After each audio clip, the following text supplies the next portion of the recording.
ఆ సైకో తన కుటుంబాన్ని అంతా తనే తప్పు చేసి ఆ కుటుంబాన్ని అంత సామూహికంగా వధించాడో, ఊచకవత కౌచాడో, ఆంధ్రప్రదేశ్లో జగన్మోహన్ రెడ్డి కూడా అటువంటి ఆయనే. తను తప్పు చేసి మా మీదకి నడతాడని చిట్ చాట్లో చంద్రబాబు గారు అన్నట్టుగా, ముఖ్యమంత్రి చంద్రబాబు గారు అన్నట్టుగా అంతా వస్తుంది.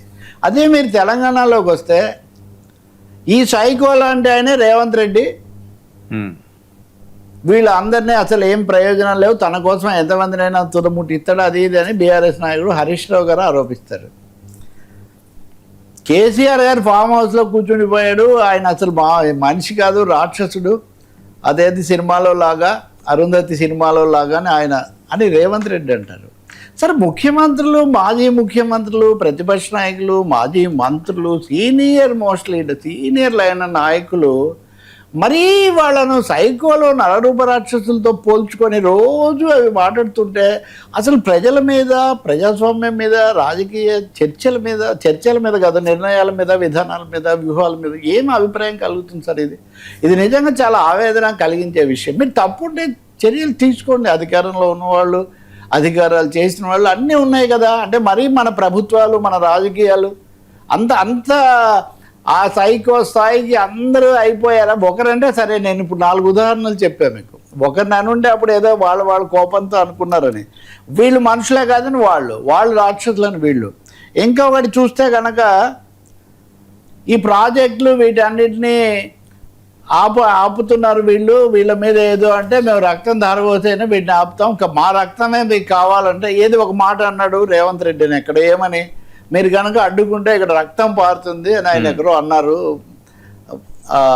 మహబూబ్నగర్ జిల్లా పర్యటనలో అని ఆయన అన్నారని. కాబట్టి మీరు మా నీళ్ళు అడిగితే రక్తం అంటావా, ఇదిగో మేము రక్తం ఇవ్వడానికి సిద్ధంగా ఉన్నామని బీఆర్ఎస్ వాళ్ళు రక్తదానం చేసి ఆ రక్తం పాకెట్లు పట్టుకొని ముఖ్యమంత్రి ఇంటికి యాత్ర.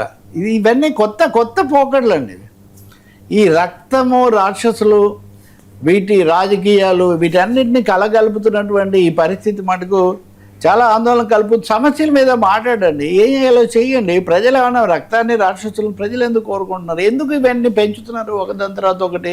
తీరా సమస్య ఏమైనా పరిష్కారం అవుతుందా? కాళేశ్వరం నీళ్ళు ఇవ్వాలి, కన్నెపల్లి నుంచి నీళ్ళు ఇవ్వచ్చా లేదా? ఇవ్వచ్చు అని బీఆర్ఎస్ బలంగా నమ్ముతుంది.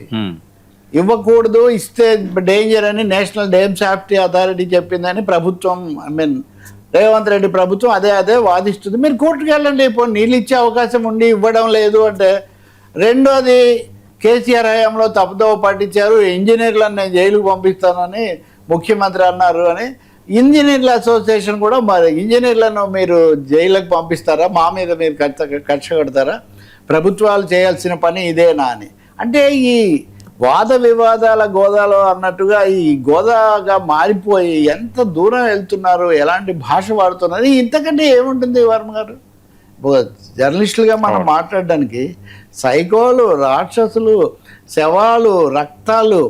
మీది గొడ్డలి పార్టీ అంటే మీది బూడిద పార్టీ అంటున్నాను. గొడ్డలి పార్టీ సార్, ఆది మానవుడు గొడ్డలితోనే అడవులు నరికితే నాగరికత వచ్చింది సార్ ప్రపంచానికి. నిజానికి మొదలైంది అది. అలాగే పరశురాముడు కూడా గొడ్డలితో భూపతులను నరికిన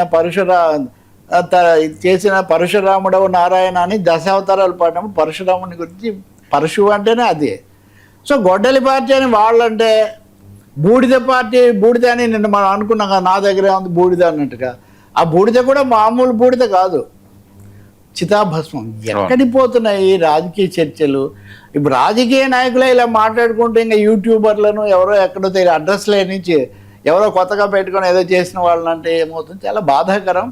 మీరు ఈ బూతుల నుంచి ఇదివరకు బూతులు ఎక్కువ తిట్టుకున్నారు, ఇప్పుడు బూతుల స్థాయి నుంచి రక్తాల స్థాయికి వస్తున్నారు. చూడండి, రాక్షసాల స్థాయికి వస్తున్నారు. ఇది ఏమాత్రం వాంఛనీయం కాదు. వెంటనే ఈ ధోరణిని ఆపాల్సిన అవసరం చాలా ఉంది. అందరినీ గౌరవించి ఎవరిని బలపరిచేవాళ్ళు వాళ్ళు బలపరుస్తారు, ఎవరికి ఓటేసేవాళ్ళు, ఎవరికి తోడుగా ఉండేవాళ్ళు వాళ్ళు ఉంటారు. మీరు ఇంకా ఎక్కువ మందిని సమీకరించండి, కానీ ఈ గొడ్డళ్ళు, రక్తాలు ఎవరికే వద్దు అంటున్నాను నేను. మళ్ళీ ఇప్పుడు వాళ్ళు ఎవరికి, మమ్మల్నే చెప్తారా, వాళ్ళకే చెప్తారా? అందరికీ చెప్తున్నాం. ప్రాజెక్టులు ఏమైపోతున్నాయని. ఇప్పుడు నిజానికి నిన్న ప్రాజెక్టుల విషయంలో తుంగభద్ర జలాల విషయం ఒకటి వచ్చింది. సుప్రీంకోర్టు కూడా ఆంధ్రప్రదేశ్కు నోటీసులు ఇవ్వడం, బనకచెర్ల దాని మీద ఇవ్వకుండా ఇంకా మీరు మరిన్ని వివరాలతో వస్తే తప్ప మేము విచారించలేము, మీరు రండి అని తెలంగాణ రేవంత్ ప్రభుత్వానికి చెప్పారు. కానీ ఇప్పుడు వీళ్ళు ఏమంటారు, అసలు కావాలని బలహీనమైన కేసు వేశారు, అది సుప్రీంకోర్టులో వెనక్కి వచ్చింది. పసలేని దావా నీళ్లు ఆంధ్రతో అని ఈరోజు వాళ్ళు శీర్షిక పెట్టారు. ఒక విధంగా చెప్పాలంటే 2018 ఎన్నికల్లో రేవంత్ రెడ్డి పిసిసి కాంగ్రెస్ నాయకుడిగా ఉన్నారు, చంద్రబాబు నాయుడు గారు అక్కడ ముఖ్యమంత్రిగా ఉన్నారు, రెండు పార్టీలు పొత్తు పెట్టుకున్నాయి. సో అప్పుడు ఏ ఫిలాసఫీ, వ్యూహం అయితే బీఆర్ఎస్ అనుసరించిందో ఇప్పుడు పొత్తు లేకుండా ఒకరు ఎన్డీఏలో ఒకరు కాంగ్రెస్తో ఉన్నప్పటికీ వీళ్ళిద్దరు ఒకటే 2018 నాటి వ్యూహం మొత్తం పైకి తీసుకొచ్చారు. ఇది పని చేస్తుందా, ఎట్లా పనిచేస్తుందని మనకు తెలియదు, కానీ ప్రాజెక్టుల సమస్య మటుకు పక్కదోవ పడుతుంది. ఇది ఆంధ్ర తెలంగాణ సమస్య కాదు కదా, అరే నదులు ఉమ్మడివి కదా. కాబట్టి కేంద్రమే దీన్ని ముగింపు పలకాల్సిన అవసరం ఉంది. సార్ సర్పై ఐరాస డౌట్స్ గడువు పొడిగిస్తారు. ఇప్పటివరకు సార్ దీనివల్ల వచ్చిన సమస్యలు వీటి మీద మనం మాట్లాడుతున్నాము. మీకు నేను చాలాసార్లు చెప్పాను, చాలా దేశాల్లో ఎన్నికలు జరిగిన పద్ధతి మీద ఐక్యరాజ్య సమితి లేకపోతే జోక్యం చేసుకోవడం, ముందే అక్కడికి దూతలను పంపించడం, పరిశీలకులను పంపించడం, వాళ్ళు ఎండార్స్ చేయడం ఇలా జరుగుతుండేది. ఇప్పుడు భారతదేశంలో జరుగుతున్న సర్ ప్రక్రియ లోపభూయిష్టంగా ఉంది.